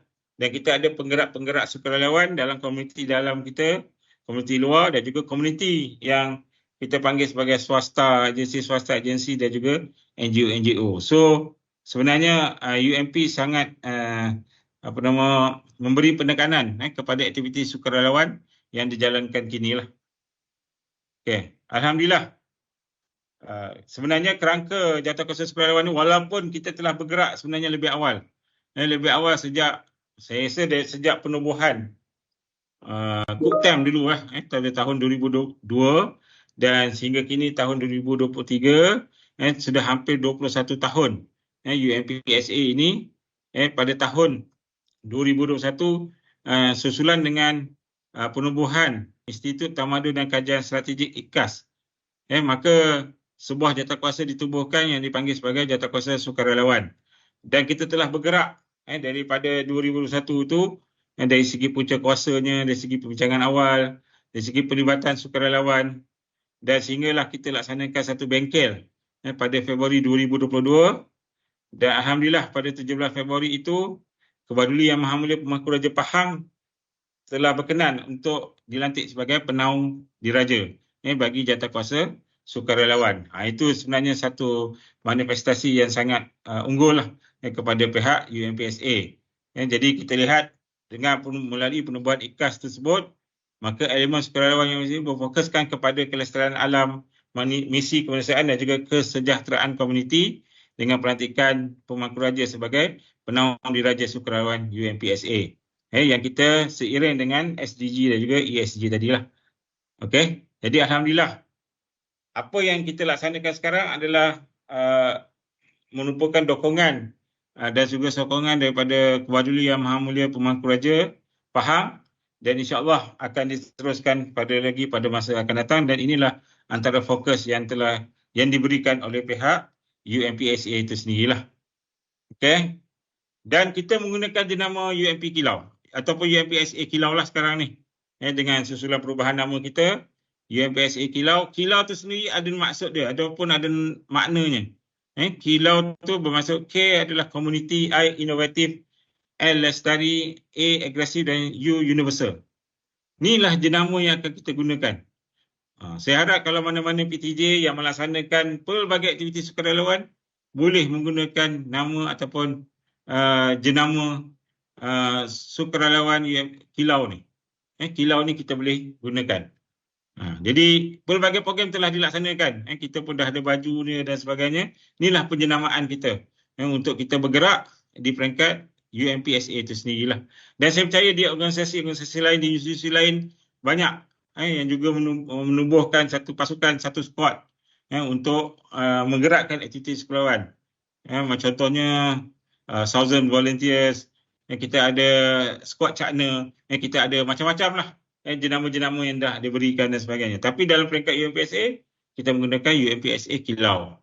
Sukarelawan UMPSA Kilau. So saya harap dengan perkongsian pada hari ini, kita boleh menggalakkan mana-mana staf bila bergerak atas nama sukarelawan, dia boleh menggunakan jenama Kilau tersendirilah. Okay. Dan skop tugas sukarelawan mungkin kalau dalam konteks apa yang saya nak cerita ini lebih kepada dalam bentuk kita mengoperasikan bencana lah. Sebab banyak aktiviti pasca bencana yang dilaksanakan di UMPSA ini dan of course kita boleh sesuaikan dengan aktiviti-aktiviti lain, sukarelawan yang skop-skop lain. Contohnya kita bantu untuk melancarkan tugasan dan operasi, bantu semasa dan selepas bencana, menyediakan pasukan untuk aktiviti kebersihan sehinggalah membantu penyediaan makanan dan minuman. Dan apa faedah-faedah kita sebagai sukarelawan yang kita boleh perolehi selain daripada kita mendapat sesuatu lah daripada aktiviti yang kita ikut tu adalah semangat serta kawan, membantu dalam masyarakat yang susah. Yang tadi saya sebutkan di highlight di awal tadi tentang hidup untuk memberi. Merit, mungkin ada merit kepada staf dan pelajar. Itu dalam bentuk perkiraan tersebut dan semangat kepada universiti dan juga komuniti. So, saya rasa inilah antara perkara-perkara ataupun skop tugas dan juga faedah yang boleh diperolehi oleh warga UMPSA yang terlibat dengan aktiviti sukarelawan. Dan saya percaya dekat organisasi-organisasi lain pun ada perkara ini. Apa faedah yang mereka dapat? Mereka dilindungi oleh insurans. Kita kena lihat setiap aktiviti bencana yang kita laksanakan sukarelawan bencana ini, mereka ni dilindungi daripada insurans dan sebagainya. Alhamdulillah setakat ni kita tidak ada lagi lah adalah kejadian-kejadian kecil saja. Tapi kita tidak adalah kejadian yang besar terkait kepada isu insurans dan sebagainya lah. Alright. Dan syarat sebagai sukarelawan, saya sentiasalah yang menyatakan kepada para sukarelawan, pertama adalah mereka ni kena bersedia dan suka berkhidmat. Yang ini sebenarnya adalah sesuatu yang sukar untuk saya nak gambarkan, tetapi dia mesti ada dalam diri sendiri ni, kena ada rasa ingin membantu. Okey. Kena ada timbang rasa, kena ada objektif yang jelas, kenapa menyertai kerja sukarelawan, sedia berkongsi, bersikap rendah diri. Saya nak ambil contoh kejadian masa sukarelawan yang terlibat semasa pusat pemberian vaksin PPV pada tahun 2021 dululah. Jadi pada masa itu memang kita berhadapan dengan pelbagai masyarakat, pelbagai pihak. Bukan saja kita tak jaga ataupun kita tak handle masyarakat dalaman kita handle dengan masyarakat luar. Dan bukan dalam negara, luar negara pun. Bagaimana mereka yang bertugas, sukarelawan yang bertugas, saya ingatkan pada masa itu, pertama dia kena ada satu objektif yang jelas. Pada masa itu kerajaan menetapkan semua rakyat, semua warga, semua orang mendapatkan vaksin dan sebagainya. So kita kena ada rasa timbang rasa. Kita akan berhadapan dengan pelbagai masyarakat yang pelbagai karenah. Jadi kita kena ada rasa sikap rendah diri. Sentiasa positif. Saya sentiasa bercakap kepada para sukarelawan, kalau lah kena marah ke dan sebagainya, kita kena sentiasa bersikap positif. Bersedia untuk belajar. Bersedia untuk memperbaiki diri. Sanggup menghadapi cabaran dan tidak mengharapkan penghargaan dan juga pengiktirafan. Memang saya lihat rata-rata sukarelawan, bukan masa yang PBB itu saja, saya lihat masa bencana dan aktiviti-aktiviti lain. Mereka akan memberikan satu suasana ataupun satu gambaran yang baiklah. Maknanya mereka gembira dengan aktiviti yang mereka laksanakan. Itu adalah maknanya mereka bersedialah untuk menjadi sukarelawan. Tapi saya tak nafikan ada juga yang terlibat dalam aktiviti sukarelawan ni dia memilih-milih. Yang itu saya ingat itu bukanlah satu budaya yang baik lah. Memilih ni maksud dia tak nak buat kerja-kerja yang kata apa 3D ni kan, kotor dan sebagainya contohnya. Tapi dia nak yang bersih saja. So kita sebagai ketua ni kita kena ada pertimbangan lah. That's why seorang sukarelawan ni kena ada timbal rasa dan sebagainya. Tapi akhirnya kita ajak-ajak dia, akhirnya dia okey dan dia boleh join lah. Dan etika sebagai sukarelawan ni, kat sini digariskan ada hampir 18 lah. Ada 18 etika sebagai sukarelawan. Tapi yang saya nak kongsi kat sini daripada 18 ni mungkin boleh lihat lah. Di skrin ini saya tak bercadang untuk mendengar ataupun menjelaskan satu persatu. Tetapi adalah saya nak dalam konteks perkara yang nak saya highlightkan dalam etika dan sebagai sukarelawan ni adalah mengetahui kebolehan dan kelebihan diri. Okey. Mengetahui kebolehan dan kelebihan diri ini adalah sesuatu yang kita rasa kita kena bersiap sedia untuk mengaku secara sukarela. Contohnya, kadang-kadang kita dalam operasi kita akan tanyalah, siapa yang mahir ataupun ada kemahiran tertentu dalam melakukan kerja-kerja pertukangan contohnya. Ada kerja-kerja elektrik contohnya. Kerja-kerja yang perlu orang kata apa boleh menyelam, boleh menyelamat dalam air. Ada pengalaman dalam contohnya mungkin aspek counselling, mungkin dalam aspek yang pelbagai lagi lah. Sebenarnya inilah sesuatu yang kita kena tahu apa kebolehan dan juga apa kelebihan yang ada pada diri kita yang kita boleh orang kata apa angkat tangan dan nak beri semangat. Itu yang sebenarnya sentiasa kita galakkan. Mungkin ada seseorang kalau kita pergi ke satu rumah ni, dia perlukan orang yang mahir dalam bidang elektrik. So kita semua mungkin ada yang tahu, mungkin ada yang tak tahu macam mana nak mengendalikan peralatan elektrik. So tapi kita orang yang ada kemahiran, ada kepakaran, dia akan ke depan lah. Mereka ni lah kena ke depan. Bukanlah kita pandai-pandai buat, kita tak tahu tapi kita pandai-pandai dan dia akan membahayakan diri kita sendiri. So that's why kita kena tahu apakah kelebihan dan juga kekuatan yang kita ada. Okey, dalam kita melakukan kerja-kerja besar. Dan salah satu lagi yang ini adalah satu perkara yang saya rasa perlu kita fahami juga secara bersama. Bila kita bergerak dalam sukarelawan ni, kita kena bergerak dalam sebuah pasukan.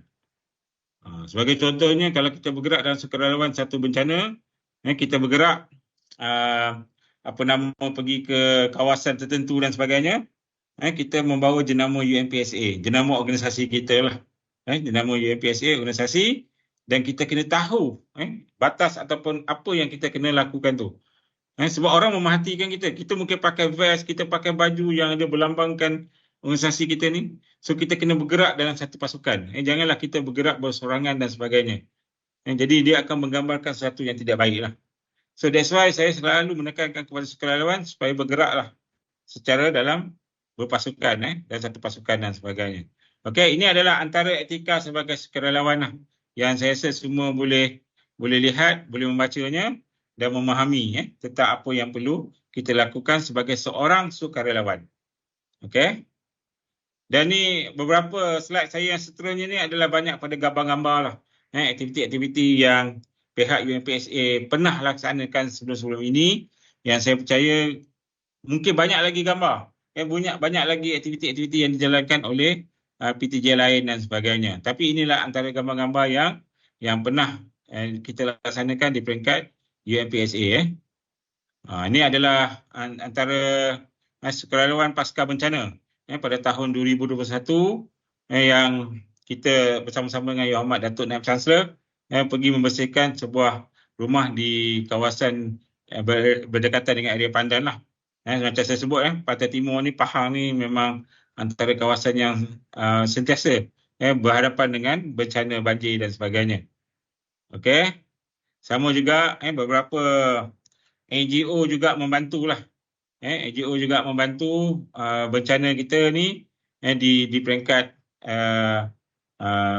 komuniti dan sebagainya.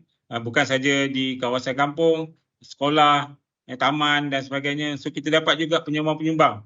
Banyak juga penyumbang daripada pihak industri, pihak NGO dan sebagainya untuk sama-sama kita nak menyebarkan kebaikan ni kepada pihak-pihak yang lain. Okey. Dan ni antara contohlah pelibatan sukarelawan yang turun ke padang pada 2 aktiviti. Ini sebagai contoh sebagai contoh pelibatan, dan kita harapkan jumlah sukarelawan kita ni akan bertambah lagi lah. Bertambah sehinggalah ianya dapat memberi pelibatan hampir keseluruhan besar warga UMPSA terlibat dalam aktiviti sukarelawan. Okey. Ini contohnya misi sukarelawan di daerah Mentakap ni dengan kita menyerahkan kit bencana dan juga komputer riba kepada seorang pelajar yang terlibat. Okey. Ini sebagai contoh. Sebenarnya serahan kit bencana ni adalah hasil daripada sumbangan yang telah diberikan oleh pihak-pihak, semua pihak lah. Staf, pelajar, orang awam dan sebagainya. So inilah kita sumbang balik kepada masyarakat luar. Okey, ni contohnya masa di pusat pemberian vaksin, walaupun kita beroperasi hanya 13 hari, kita dapat melibatkan 213 orang jumlah sukarelawan dan juga sebanyak 6,877 dos yang telah diberikan lah. Sebenarnya kita pun faham macam mana urusan PPV ini dijalankan. Okey, inilah antara gambar-gambar sukarelawan yang terlibat selepas saja aktiviti PPV itu dijalankan. Pada masa ini kita menerima, alhamdulillah, banyak permintaan staf pada masa itu untuk menjadi sukarelawan. Pelajar mungkin tidaklah, sebabnya pelajar tidak berada dalam kampus, mereka berada di rumah. Tapi yang ada berada di berdekatan kita adalah staf lah. So warga kerja UMPSA memang sentiasa memberikan kerjasama yang terbaik lah pada masa ini. Dan juga ada pelibatan kita di luar kawasan seperti di pusat transit gelandangan di Kuala Lumpur. Ini saya ingat pada tahun lepas juga ni. Okey. Kemudian kita juga bantu gelandangan di sekitar Kota Raya, Pudu Raya dan sebagainya. Okey. Kita juga memberi bantuan ataupun menyantuni petugas Barisan Hadapan. Pada masa itu adalah kita menghargai terhadap pengorbanan petugas Barisan Hadapan pada masa itu, memupuk sikap prihatin dan juga sebagai tanggungjawab sosial sukarelawan kilau tadilah. Jadi ini adalah antara impak terhadap program yang kita laksanakan. Sama juga kita juga tahu apabila berlaku kes di Baling Kedah tu yang kepala air tu, jadi kita juga menghantar bantuan di sana, penyerahan bantuan berupa pak barangan, dan selepas tu warga UMPSA juga turun untuk membantu membersihkan kawasan-kawasan bencana di kawasan tersebut. Pelibatan daripada staf dan juga pelajar lah pada masa ini. Okey, ini just saya kongsikan beberapa gambar-gambar aktiviti yang pernah dijalankan oleh pihak UMPSA sebelum inilah. Okey, ini sama juga. Kita hantar 2 trip lah. Sebenarnya kita ada trip pertama dan kita ada hantar trip yang kedua juga untuk pasca bencana banjir. Okey. Ini pun sama juga penyerahan sumbangan. Ini adalah sama juga di Baling Kedah juga. Memang kawasan kita lihat tu sangat teruk lah. Tetapi sukarelawan kita cuba membantu lah. Membantu sehabis baik untuk memudahkan urusan di kawasan ini. Okey, jadi inilah antara impak kepada perkara yang mereka laksanakan semasa di Baling baru-baru inilah. Okey, dan kita juga melaksanakan macam tadi saya sebut dari segi aktiviti alam sekitar, ada juga aktiviti pembersihan pantai, aktiviti penanaman pokok dan sebagainya juga dilaksanakan. Contohnya ini yang berlaku di Pantai Sepat. Okey, projek penanaman pokok. Ini antara satu projek alam lah yang kita laksanakan. Dah banyaklah kawasan-kawasan yang kita laksanakan. Ini antara kenapa kita laksanakan program projek alam ni. Yang kita bekerjasama dengan SASET dan juga Jabatan Perhutanan Negeri bagi menyokong SDG tadilah. Dan itu sasaran menanam 5,000 pokok melibatkan 5,200 ahli komuniti dalam 6 sesi antara 2022 hingga 2024. Okey, dan kita bekerjasama dengan pihak kerajaan negeri, swasta dan sebagainya. Okey, ini antara contoh-contoh lah contoh-contoh ataupun aktiviti-aktiviti sukarelawan yang terlibat dalam aktiviti penanaman pokok di beberapa kawasan, termasuklah dalam UMPSA ni sendirilah. Okey, yang terbaru saya rasa adalah di bawah Yayasan UMP pada minggu lepas, pada hari Jumaat. Kalau tak salah saya berlaku program itu di Cerating. Di Cerating. So itulah antara program-program yang terkait kepada projek alam dan merupakan salah satu daripada skop sukarelawan tadilah. Okey, ini adalah antara gambar-gambar sukarelawan UMPSA di lapangan.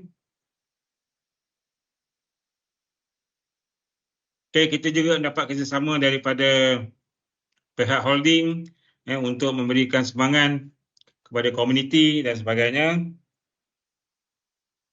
Okey, dan juga beberapa kerata akhbar lah yang dikeluarkan yang melihat kepada pelibatan pelajar, mahasiswa dan juga warga UMPSA dalam pelbagai aktiviti, bukan sahaja di dalam negara bahkan juga di luar negara. Jadi kita ada tadi misi kemanusiaan. Baru-baru ni berapa misi kemanusiaan yang dijalankan di Indonesia, di Thailand, di kawasan-kawasan bencana. Di luar pun juga sukarelawan UMP Kilau juga terlibat di sana dan sebagainya. Okey, so apa peranan kita ni sebagai warga organisasi? Adakah kita selaku warga organisasi ni bersedia menggalas tanggungjawab untuk bersama menyumbang kepada masyarakat ini? So boleh kita lihat. Saya nak kongsikan sedikitlah. Ini dah hampir-hampir nak berakhir pembentangan saya ini. Jadi sebenarnya kita boleh lihat apa peranan kita sebagai warga di organisasi masing-masing. Kalau konteks pada hari ini adalah kita di peringkat UMPSA itu sendirilah. Pelbagai skop lapangan kerja kesukarelawan yang sebenarnya kita boleh berikan. Yang kita boleh berikan untuk orang lain merasainya. Pelbagai skop. Antaranya pemerkasaan komuniti. Dari aspek pendidikan. Tadi pun ada contoh kita turun ke kawasan kampung dan sebagainya untuk bantu memberikan tuition percuma kepada pelajar sekolah dan sebagainya. Ataupun baru ni ada program Profesor Turun Padang, kita bantu dari segi aspek penjelasan atau pencerahan tentang aspek STEM. Itu adalah aspek dari segi pendidikan. Dari segi kesihatan, maknanya memberi bantuan tadi, contohnya adalah PPV tadilah, pemberian vaksin, ataupun biasa kalau kita dengar adalah hospital pengajar ke membuat program di komuniti dan sebagainya. Saya percaya mungkin ada pemeriksaan kesihatan percuma dan sebagainya. Itu adalah antara bentuk-bentuk program ataupun kerja-kerja sukarelawan yang boleh dilaksanakan. Okey, sivik dan kewarganegaraan. Okey, dari segi bentuk keluarga, banyak juga ni. Bentuk keluarga yang boleh dilaksanakan. Orang kelainan upaya, OKU. Tadi yang ini pelbagai program kesedaran masyarakat luar yang kita kena sedar apa kehendak ataupun keperluan OKU itu sendiri. Di peringkat UMPSA juga dahulu dengan teknologi yang kita ada, kita membuat kursi roda untuk seorang OKU dan sebagainya untuk memudahkan mereka belajar di sekolah dan sebagainya. So itu adalah berdasarkan pada teknologi, dan saya yakin dan percaya banyak lagi teknologi-teknologi yang mereka ni dah hasilkan untuk kelompok-kelompok ini. Sukan dan rekreasi. Okey, ini pun juga adalah antara bentuk-bentuk sukarelawan yang boleh diberikan dalam bentuk sukan dan rekreasi dari aspek alam sekitar. Saya pun rasa tak perlulah nak terangkan lagi seperti yang telah saya bentangkan tadi. Kepenggunaan juga adalah skop dalam kerja-kerja kesukarelawan ini. Maknanya kita semak harga barang dan sebagainya dan kita laporkan kepada pihak kementerian, pihak pengguna dan sebagainya.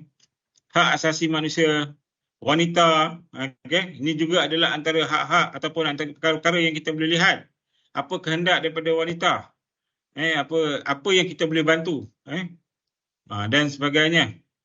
Dari segi aspek kebajikan, of course, ini saya rasa tak perlu nak diterangkan lah. Belia, kita ada kelompok belia, kita ada kanak-kanak, kita ada warga emas. Ini adalah kelompok-kelompok yang kita perlu lihat untuk diberikan bantuan dan kerjasama yang kita kena ni. Dan juga orang asal ataupun orang asli, kepekaan gender, lelaki dan perempuan dan sebagainya, dalam sesuatu perkara yang kita kena lihat, aktiviti yang boleh sesuai yang dilaksanakan oleh mengikut jantina ataupun gender ini, demokrasi, masyarakat awam, latihan, juga adalah dalam bentuk kerja-kerja sukarelawan yang boleh kita lihat, pemulihan, bantuan dan kecemasan, ini pun banyaklah tadi. Pembangunan moral dan rohani, pengetahuan dan kemahiran, dan akhir sekali ada seni dan budaya. So ada hampir 20 skop lapangan kerja kesukarelawanan yang boleh kita laksanakan. Kita pilihlah mana yang kita ada rasa kemahiran kita. Yang kita rasa kalau untuk kanak-kanak, kita mahir untuk bantu kanak-kanak, kita fokus kepada situ, join program-program yang dilaksanakan oleh pihak-pihak tertentu yang memfokuskan kepada aspek kanak-kanak contohnya. So ini kita boleh tentukan apa kebolehan, apa kelebihan yang ada pada diri kita sendirilah. Okey. Seterusnya, apa bentuk keseruan yang kita boleh buat? Mungkin dalam aspek ilmu. Dalam aspek ilmu, dari segi aspek masa, itu pun juga kita boleh berikan. Dari segi idea, idea yang boleh kita curahkan, bagaimana untuk membentuk suatu perkara, nak menyelesaikan satu masalah. Dalam bentuk material, of course. Kalau mereka ni ada kemampuan kewangan dan sebagainya, boleh memberikan sumbangan material dalam bentuk wang, dalam bentuk bahan dan sebagainya. Untuk membersihkan rumah, untuk membangunkan sebuah rumah ke contohnya. Dari bentuk tenaga, kalau kita tak ada kemampuan dari segi aspek tu, kita bentuk tenaga. Tadi pun saya dah sebut tadi. Dari segi kemahiran dan juga kepakaran. Okey, sama juga. Yang ini juga merupakan satu perkara yang kita rasa kita kena tahulah kelebihan yang ada pada diri kita kan. Dan akhir sekali adalah pengalaman dan juga hikmah. Yang ini mungkin saya katakan orang yang ada kepakaran dan aspek counselling contohnya. Counselling mungkin kemahiran. Dari aspek pengalaman yang mereka pernah hadapi sebelum ini. Pernah berhadapan dengan bencana. Pernah berhadapan dengan aktiviti-aktiviti sukarelawan. Yang kita boleh menyumbang balik kepada orang lain dan sebagainya. Okey, ini adalah antara perkara yang terlibatlah. Itu gambar yang saya sertakan tu adalah gambar yang di bawah tu adalah antara aktiviti awal saya dululah. Masa membersihkan terlibat dalam operasi bencana di Paluh Hinai. Di sebuah sekolah di Paluh Hinai, baju pun masa tu pakai baju kerja je. Sebabnya masa tu diwar-warkan siapa yang nak terlibat dalam aktiviti sukarelawan. So kebetulan hari itu saya sedikit lapang dan terlibat. That's why pakaian tu pakaian kerja lah. Pakaian kerja. Dan di atas tu adalah yang terbaru lah. Masa aktiviti bencana di Rompen. Okey. Jadi itulah pelibatan diri saya. Pelibatan dalam aktiviti sukarelawan sejak daripada tahun 2007. Sehinggalah kini. Masih saya terlibat. Walaupun mungkin sumbangan saya itu telah dipelbagaikan dalam pelbagai bentuk peringkat dan sebagainya. Tapi adalah tanggungjawab yang perlu kita laksanakan. So akhirnya, apa kelebihan menjadi seorang sukarelawan? Tadi pun saya dah sebut tadilah.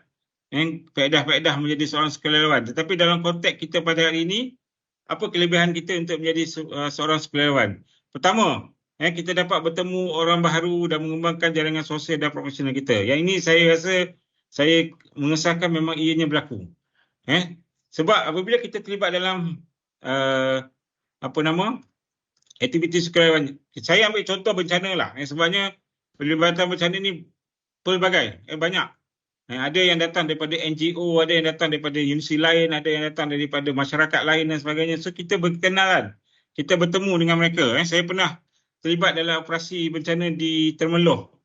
Kita bersama-sama dengan pihak bomba. Pada masa tu pihak bomba melatih ataupun mengajar kita bagaimana untuk mengendalikan peralatan mereka. So itulah pentingnya untuk kita berkembang, bertemu dengan mereka, membentuk jaringan sosial dan sebagainya. Okey. Seterusnya apa lagi?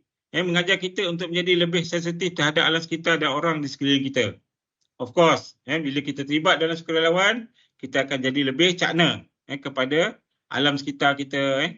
kenapa kita kena jaga jangan ada asap yang banyak dan sebagainya, mencemarkan udara. Kemudian kita kena tahu orang-orang sekeliling kita ni, bila kita dah sentiasa terlibat dengan aktiviti sekarang, of course kita akan terdetik dalam hati kita, kita nak membantu dan sebagainya. Okay? Membantu meningkatkan kesedaran untuk membantu orang lain. Okay, of course, kita terlibat dalam aktiviti dan kemudian kita boleh ajak orang-orang lain, kawan-kawan kita untuk terlibat sama dan sebagainya.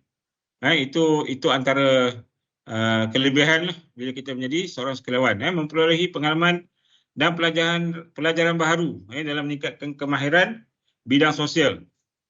Okey. Dan seterusnya adalah mengajar untuk sentiasa bersyukur atas apa yang Tuhan berikan dalam kehidupan kita. Ini kita kena rasa syukurlah. Mungkin hari ini kita tak kena. Tapi satu masa nanti kita tak tahu bilakah kita akan kena dan sebagainya. So kita kena faham situasi itu. Dan sekali adalah mengajar kita untuk melakukan yang terbaik walaupun kita tak akan mendapat ganjaran. Of course, sesuatu yang kita buat itu adalah satu yang kita katakan ikhlas, tanpa kita dipaksa dan tanpa kita mengharapkan apa-apa ganjaran. So itulah antara 6 kelebihan bila kita menjadi seorang sukarelawan, dan saya rasa bukan 6 saja, mungkin lebih lagi yang boleh kita fikirkan untuk orang lain, untuk kita menggembirakan orang lain dan sebagainya. Tetapi inilah antara 6 perkara yang saya rasa yang boleh saya kongsikan untuk melihat kepada kenapa kita menjadi sukarelawan di sinilah. Okay. So kesimpulan daripada perkongsian saya pada hari ini tentang kita memberi orang merasa adalah, pertama adalah kita kena ingatlah bahawa orang yang paling bahagia bukanlah mereka yang mendapat lebih banyak, tapi mereka yang memberi lebih banyak. Dan ilmu kesukarelawan ini perlu dibangunkan secara holistik agar mereka didedahkan dengan sifat dan falsafah kesukarelawanan secara berterusan, kerana ia secara memupuk kepada keharmonisan sejajar dengan semangat bulan kemerdekaan kinilah. Kita pun akan menyambut bulan kemerdekaan ataupun hari kemerdekaan pada minggu depan pada 31 Ogos yang kali yang ke-66. Jadi saya rasa tajuk ini agak bertepatanlah dengan semangat perpaduan untuk kita bersama-sama membantulah. Dan sebenarnya inilah perkara yang saya rasa kita perlu lihat agar ianya dapat memberi manfaat kepada orang-orang lain. Jadi dalam kita mengukuhkan jati diri kita kena sentiasa meletakkan kepentingan organisasi di depan. Fikir apa yang kita boleh sumbang kepada organisasi, bukan fikir apa yang kita dapat daripada organisasi. Kita kena fikir apa yang kita boleh berikan kepada organisasi, berasaskan nilai, dan seterusnya kita bekerjalah dalam sebuah organisasi yang saling melengkapi, bekerja dengan bersungguh-sungguh, berterus terang dan sebagainya. Dan kesimpulannya, kita memberi orang merasa ini adalah kita melakukan satu perkara dengan betul,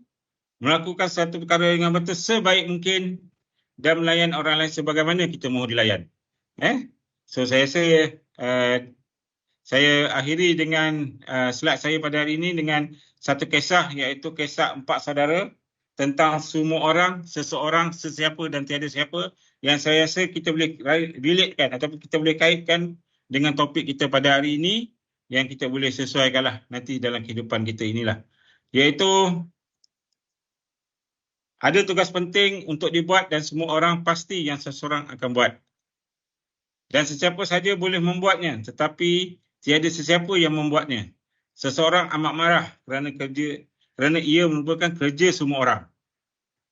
Semua orang ingat sesiapa saja boleh membuatnya, tetapi tiada siapa sedar bahawa semua orang tak ingin membuatnya.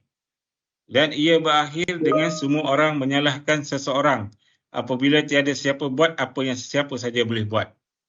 Okey, dalam konteks topik kita pada hari ini, kita tak naklah menjadi kelompok yang terakhir itu. Semua orang menyalahkan seseorang apabila tiada siapa boleh buat apa yang siapa saja boleh buat. Sebab sukarelawan ini sesiapa saja boleh buat.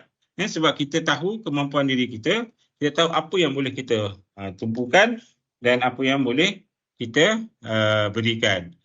Jadi saya rasa itu saja yang nak saya kongsikan pada hari ini. Saya terima kasih pada semua yang telah mendengar daripada mula, dan hampir 2 jam jugalah untuk saya kongsikan pada hari ini, dan semoga perkongsian pada hari ini dapat menjadi sesuatu yang baik yang boleh diamalkan dalam kehidupan.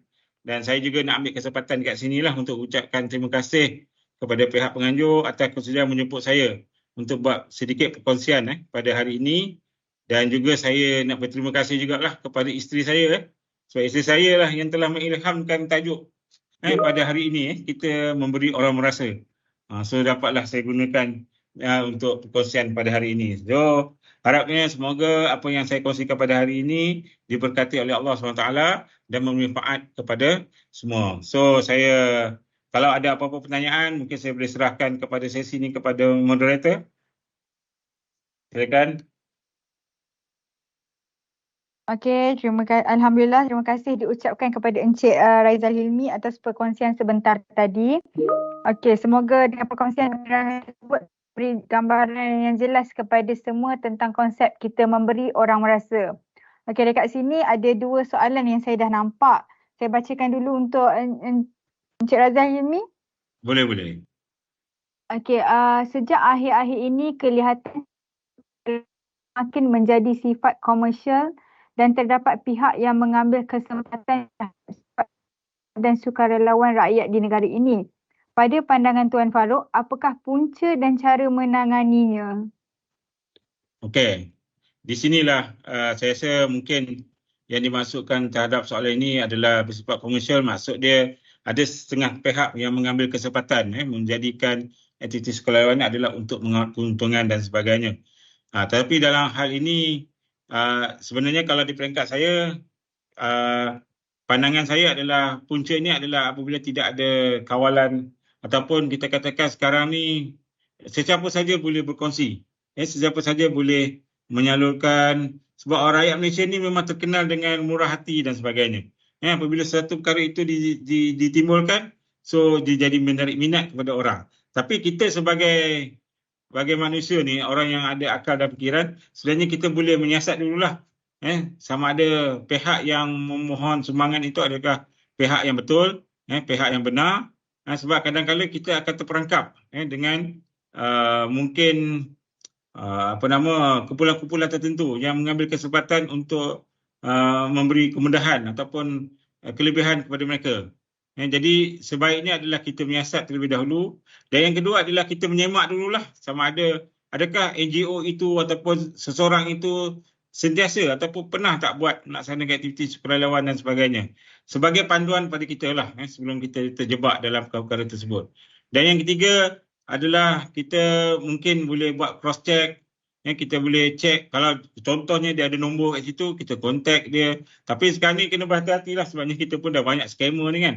Scammer ni pun kita tak boleh nak kata apa tangani kecuali dengan cara kita berfikir secara yang lebih tuntas lagi lah. Maknanya lebih menyeluruh dan sebagainya. So saya rasa itu antara pandangan saya lah tentang soalan tersebut. Okey, saya harap penerangan Encik Farouk tadi dah menjawab soalan Encik MAS Othman. Okey, soalan seterusnya. Tuan Farouk, gambar kartun tadi menggambarkan cara budaya kerja tidak sihat, tetapi hakikatnya kadang-kala itulah yang sering berlaku. Bukan semua. Bagaimana hendak memupuk semangat kemanusiaan dan kebaikan seperti dalam iklan Thailand tadi? Alright. Jadi saya ingat iklan Thailand tu sebenarnya, iklan Thailand itu lebih mudah kita nak memahami lah. Video yang di awal tadi lah, yang saya kongsi di peringkat awal tadi. Apa yang saya boleh katakan kat sini adalah kalau saya ni sebabnya memang saya dah passionate dan menanam dalam diri saya sendiri ni adalah untuk kita sentiasa nak membantu. Masa saya belajar dulu, pengetua kolej saya selalu sentiasa pesan lah dengan kami lah, kepimpinan pelajar pada masa itu, always think positif ataupun ambillah satu perkara tu secara positif. So of course bila positif ataupun benda-benda baik ni datang dalam diri kita, so apa-apa yang kita nak buat tu dia akan memberi kita satu rasangan lah ataupun panduan kepada kita. Tapi saya tak nafikan kadang-kala hati kita ni kadang-kadang berbolak-balik lah. Itulah kelemahan kita sebagai manusia ni, sebab kita ada hati, kita ada akal dan sebagainya. So sebaiknya adalah kita kena ikut kepada hati dan juga akal fikiran kita yang waras. Sebab contoh kalau iklan Thailand tadi lah, macam mana dia boleh berfikir dia boleh berfikir, dia nampak pokok yang tidak hidup tu, kemudian dia letakkan di bawah air yang sentiasa jatuh tu, dan akhirnya pokok tu pun hidup. Kemudian dia bantu, ada tadi satu video tu tentang dia bantu seorang budak sekolah yang duduk dengan mak dia, kemudian akhirnya budak tu boleh pergi ke sekolah. Pada saya, dia datang daripada diri dia sendirilah, dalam diri dia. Yang dia dapatkan diri dia untuk bantu secara ikhlas dan sebagainya. So, itu mungkin pengalaman hidup dia, pengalaman yang dia hadapi bila dia lihat orang lain mungkin. Dan saya tak nafikan benda ni kita kena sentiasa berdoa lah. Kita kena sentiasa berdoa agar Allah memberikan kita kekuatan dan juga semangat untuk kita sentiasa nak membantu. Sebabnya benda ni bukanlah kata kita ada panduan.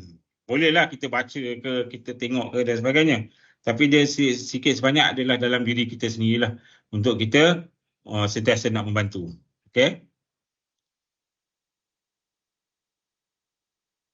Okey, Nazia? Okay, terima kasih Cik Farouk.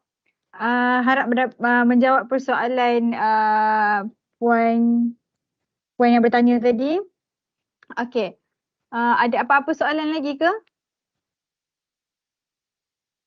Encik Farouk, diorang tanya boleh kongsi slide presentation ke? Slide yang ni ke? Nanti mungkin boleh dapat daripada pihak Rustia lah. Saya dah edarkan kepada pihak Rustia lah. Macam mana Rustia nak ni? Ya. Okey. So, ada apa-apa soalan lagi ke? Saya tengok dekat chat dah tak ada soalan. Okey, kalau macam tu, saya bagi pihak bahagian pembangunan sumber manusia Jabatan Pendaftar Universiti Malaysia Pahang Al-Sultan Abdullah mengucapkan ribuan terima kasih kepada Encik Raizal Hilmi atas kesudian beliau mengeluangkan masa bersama-sama kita pada pagi ini. Dan terima kasih juga kepada tuan-puan yang menyertai sesi perkongsian ini. Semoga siri syarahan pentadbir ini yang diadakan ini sama ada secara langsung atau tidak langsung dapat memberi manfaat kepada kita semua. Akhir kata, wabillahi taufiq wal hidayah. Wassalamualaikum warahmatullahi wabarakatuh. Terima kasih semua. Assalamualaikum warahmatullahi wabarakatuh.